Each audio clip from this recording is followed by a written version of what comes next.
Торғай мен тышқан ертегісі. Торғай мен тышқан дос болыпты. Екеуі бірігіп, егін егіпті. Тышқан жерді аяғымен қазып, торғай тұмсығымен шоқып, дән сеуіпті.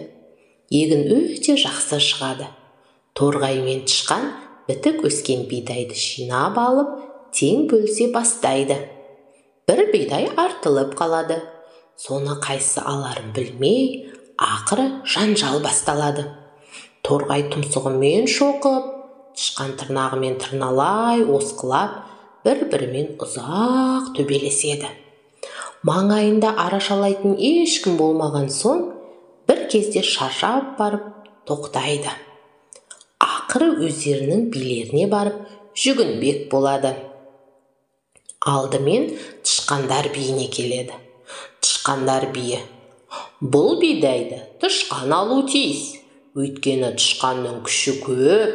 Ол тырнағымен жер жыртып, ұртымен бидай септі", дейді. Бұған торғай келіспеген соң, тышқан екеуі торғайлар биіне келеді. Торғайлар биі: "Бұл бидайды торғайдікі. Себебі торғай егінге түскен барлық құртты құртқан. Күнде үстінде ұшып жүріп, егінді күзеткен", дейді. Бұған да келісе алмаған соң, торғай мен тышқан далада қой бағып жүрген бір шалға барады. Шал дәнді алып, екеуіне теңдей бөліп береді. Бұған торғай да, тышқан да разы болып, өз жөндеріне кетеді.